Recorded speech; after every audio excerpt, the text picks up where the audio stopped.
Next up on our platform, Mr. Ammar Hanafi. He's the founder and general partner at Moment Ventures.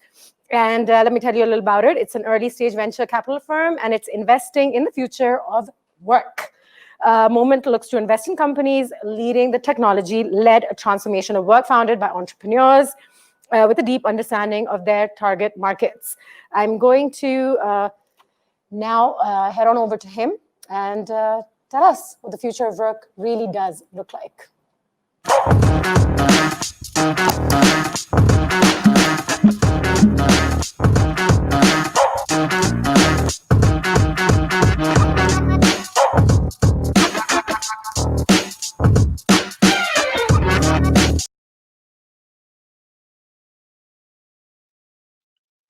Hi, good morning or good evening, I guess, in Pakistan. Thanks for having me.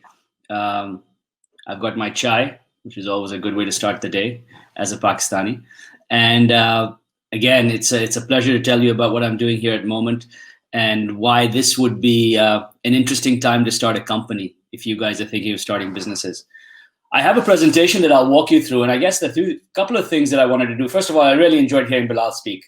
It's always fun to see somebody excited about what they're doing. And one of the things about the venture business, which is true for any business, is they're all different. And venture capitalists have very different perspectives, they have very different strategies, and they do different kinds of things. And hopefully that gave you a sense of what it was like to work at Lux and the kind of things that they do, which is very different from the kind of things that we do. Although I'm sure we'll find some overlap, and you will see some overlap as I tell you about what we're doing. So I'm going to share my screen in a minute. Let me tell you a little bit about myself. I grew up in Pakistan.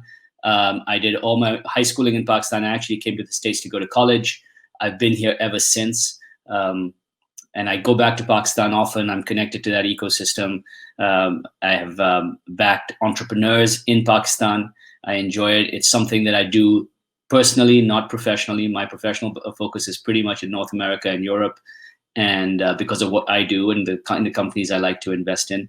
I'm excited about Pakistan today. I think Pakistan is in an interesting place where technology can really change how the country operates, how different sectors of the economy work. When you hear about what I'm doing, I'm hoping to give you some ideas of inspiration maybe of how to think about it and why this is a good time to invest in the country.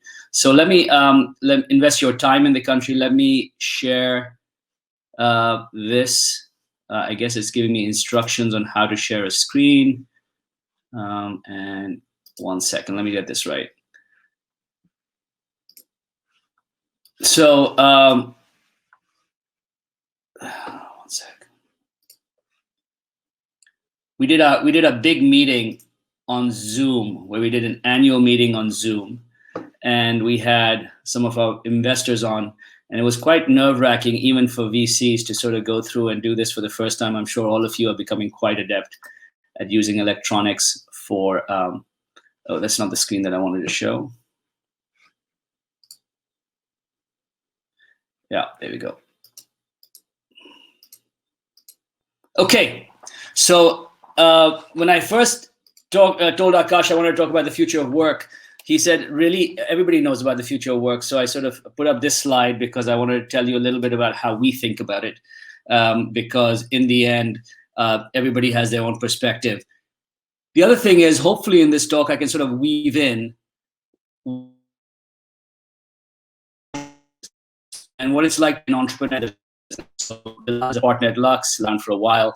I started Moment a few years ago with a co-founder because there was an opportunity I saw. So this is my entrepreneurial journey as well. I think it gives me a little more empathy for what it's like to be an entrepreneur because I've raised my own capital as well. I started this business with my own money and grew it from there. And I think that there's something about that experience that gives you an appreciation for how hard it is to raise money and how hard it is to start a business. So hopefully you get a sense of that, and I'll give you I'll try to weave that in if I can when I tell you this story. So the first thing I'll tell you is, what do we do? What does Moment Ventures do? So at a very high level, we invest, lead seed stage financings in the future of work. Every venture firm has a strategy. Lux has a strategy of where they write checks, what size of investment they like to do, what stage of company they invest in. And that's important when you talk to potential investors, if they're entrepreneurs in the crowd, which I'm sure they are. Think about where they fit. What is the things they like to do? Where do they like to invest in the evolution of an industry or in the evolution of a company? Because that's important, right? You're picking investors, they're picking you. There has to be a match. So when we started Moment and where we are today, this is what we do, and this is our focus as a firm. For us, something that was really important, and I think this is important for anybody starting a business, is how do you fit into the ecosystem? How do you build a position in the market that you're trying to solve, the problem you're trying to solve, that gives you some differentiation and persistent competitive advantage, right? How do you build a business that actually creates momentum just by existing? And one of the things we tried to do was focus on a sector and a stage and a position in the ecosystem where we can add value for everybody who matters in a venture ecosystem. That is investors who are earlier than us, investors who are later than us, and most importantly, the entrepreneurs. And by being seed stage investors in the future of work, we think we have a pretty unique position in that ecosystem that allows us to take these young companies and move them forward. When you're talking to investors in Pakistan, think about, or globally, think about where they fit and why they make sense for you at the stage of where you're at in the business. For us, this has been great because it's allowed us to build a business that has, we think, a fundamental position that will allow us to build a franchise. Just like you want to build world-changing, country-changing companies, in industries that are important, think about how it fits and think about how it can have a persistent advantage. I wouldn't be anywhere if I didn't tell you about the future of work. And so this is what a lot of future of work means to a lot of people. You all live the future of work today. If you do Zoom meetings, you I don't go into the office these days. I work from my basement, and it's what we do, right? It's using these tools. It's understanding how work is changing. And this is essentially what it means for any knowledge worker, any white collar worker. This is what the future of work means. We have a slightly different take at Moment. For us, the future of work is it includes those transitions and those changes that we've all seen and are part of. But it's also about what does it mean to change an industry. The numbers that I saw for the US economy at one point were that 80% of work is not white collar work. And what by not white collar work means, this is work that is done standing up. This is work that is done not behind a desk. So doctors, nurses, retail workers, transportation workers, logistics workers, education, all teachers. This is not work that you sit behind a desk and move bits around. This is where you're interacting with people or doing things. And that's a huge part of the economy. It's trillions of dollars of the economy. And what's really fundamentally happening now, our take is that technology has a chance to change those jobs and change those industries in a fundamental way. So that's what we're looking for. And those are the kind of opportunities. Linking this to Pakistan, I think it's a fantastic time to be looking at future work companies in Pakistan as well, because technology is now so pervasive, obviously a hugely connected society in terms of cell phone usage, a young society as well that's changing and willing to adapt. As Bilal said, change is scary, but it's less scary for young people.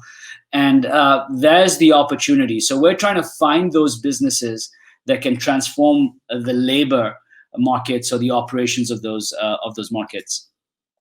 And I'm not going to spend too much time on this. We all know this. This is again a huge fundamental change, and it's been driven. I think I usually take the entry point or the starting point of this to 2007, which was the same year that Apple launched the first iPhone, and also the AWS cloud computing just launched. I'd been in the tech industry before. I have a long career in operations and investing. But really, when you think about that transition of technology into the fabric of society, it's happened when we all started carrying supercomputers in our pockets and had access to algorithms running in the cloud. So now you are starting to see those changes. And these are just some stats that are global. Some of these are global stats. Some of these are US stats. But it's a fundamental shift. The US obviously has a long history of innovation, but the flip side for the US, and a lot of you will understand this, is that we have an existing way of doing things, an existing infrastructure that makes the introduction of new ideas a lot more challenging, because a lot of incumbents who are strong, smart competitors continuing to do the way they do business. So what you want to think about as an entrepreneur here is to think about, how do you enter the market? Disruption that's like we're living through it, is creating huge change even in this market. So this is a chart earlier this year showing what's happened in e-commerce in the US. We've had 10 years of growth in 3 months in the beginning of this year. Now that's gone down a little bit, but again, we're having a second surge. It's going to go back up. But fundamentally, you've seen what was already a transforming economy suddenly accelerate its transformation through COVID. Pakistan probably has obviously has different challenges. Some of the infrastructure itself is not that strong. So there's opportunities to build these transformational future of work companies from the ground up in sectors that need them. We look at this world in certain views, and I'm going to tell you a little bit about some companies in the portfolio. I hope to inspire some ideas and thoughts as you look at businesses and some of the entrepreneurs we backed. But these are themes we think about, and as you think about your ideas, these are things that we look for in business opportunities. The first is this idea of business at the speed of software. For us, this means, what are you doing to ease a traditional industry? What are you doing to ease the operations of that traditional industry? What are you doing to fuel agility and speed and more efficiency? It means taking very broken, distributed, multi-level distribution chains and simplifying them and getting rid of bottlenecks in the system. Large companies would call this digital transformation. The opportunities we look for are startups that can change this. The second theme that we think about is called masters of the machines, and I think Bilal has also talked about this a little bit. I'm sure some of your other speakers earlier in the conference did as well. Is what are we doing with data? What is happening with data in this world? We are starting to see tremendous volumes of machine-made and data or human data that's being captured by machines for the first time. And how do we use that data to make to lead to fundamental insights, to lead to transformational insights in markets, and make humans more efficient, make life better, make societies operate with more value for everyone. And then finally, we think about the future of workers, because there's no work without workers. If you're changing work, you're changing the lives of workers, and that means many different things. In the US, that means people will have, I think, some very large number of jobs over their career, much more so than earlier generations. It means thinking about and being responsible for your own retirement, which is something that's not usual as well. So that's what we think about when we think about these themes. We've invested across these sectors. I'm not going to spend time. This is a view at our portfolio, some of the companies from our portfolio. And then we look for these entrepreneurs that are changing these markets. This is our approach. This is what we try to do as a firm. I'd now like to just sort of finish up and tell you about a few stories from the portfolio. The first thing, though, I'll tell you is a quote that I've often used. I actually had to dig up the original quote. This is what somebody said, Alan Kay said, almost 30 years ago now, or 40 years ago now, which was that a point of view is worth 80 IQ points. It's a great quote. It doesn't help me much as much as I thought, because I don't quite know what an IQ point is. But the point, what Alan is trying to say here is that fundamentally knowing something, having an opinion, having an idea of what's going on in a sector is worth much more than pure smarts. It's something we really believe. We'd like to back entrepreneurs that know industries, know companies, know that market, and back them to success. So what I would urge you as I tell you these stories about these founders and these businesses is think about, what do you know, or what expertise do you have or can capture to build a business? The first company that is a company called FlowSpace. Ben Eachus and Jason Harbert started this company in Los Angeles. It's a company that's focused on next level logistics. Ben had spent 10 years working in logistics at companies like The Honest Company, and realized that the way fulfillment and logistics worked today just did not work for fast-growing e-commerce companies. He built a business to build an on-demand warehousing and logistics and fulfillment infrastructure for e-commerce. Companies been growing really quickly. We led the seed round. And this was really a chance where an entrepreneur saw a problem that he lived and saw an opportunity to make it better. Pod Foods was a company that was started by two young women, Larissa Russell and Fiona Lee. They actually started a business that failed. And this was a business that was in the food business. They came up with a new cookie recipe. Fiona is from Singapore. She came to the US and they started to make these cookies, and they just couldn't get them distributed efficiently into retail. And they realized that retail distribution chain was fundamentally broken, hadn't changed since the 1950s in the US. and they saw an opportunity to build something new here, and they're leading a transformational shift. One interesting thing here is that there's a generational shift happening in what people eat. People, younger generations are smarter than old people like me. They want to eat healthier. They want to be healthy. They want to make sure that they are being responsible with the planet. And that's creating to a shift in CPG brands. And obviously CPG companies are very powerful, but there's been a huge growth in new and emerging CPG brands. And Pod Foods is making them successful. Finally, a couple of Pakistani entrepreneurs that I've backed. Tara was started by Iba Masood and Syed Ahmed. They're a husband and wife team. Iba is the CEO. Tara is a platform to help you manage your sprints better as a software development team. It's everybody uses Jira, nobody loves Jira, and so the idea is how do you use and make these distributed teams, particularly in this time, work more efficiently by actually looking at the code and understanding how those teams do their work. We were part of the seed. We were a big part of the A, a part of the board here, and it's a great example of where innovation came from insights from all over can come from anywhere.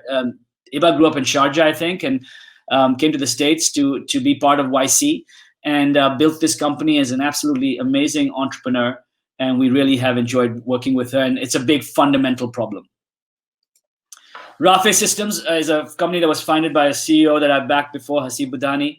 Hasib partnered with Hemant Kavaluru to build a company called Soha Systems. He has founded two companies that are named after his two kids. I joke with him, if he does it a third time, they're going to have more children, which is not something he's ready to do. But Soha Systems was a company in the security space that was bought by Akamai. Rafe is his next startup that's focused on building an infrastructure for Kubernetes-based applications, growing quickly. And he's a great example of a very product-led entrepreneur. Companies based locally in the Bay Area. So that's what. And again, with this idea of point of view is worth 80 IQ points. If somebody can tell me what an IQ point is in the Q&A, I'll be grateful. But for me, just relating it back to my own story, I had been a corporate buyer and investor at Cisco Systems. I had been a venture capitalist at a larger venture firm. And for me, the opportunity that I saw was that you can do a lot more with less capital. This bodes well for entrepreneurs, right? If you can use less money to do what you want to do, then that's a wonderful thing. And that's the opportunity we set up Moment to take advantage of. And then these fundamental transformations that were happening. So that's what I have. Thank you.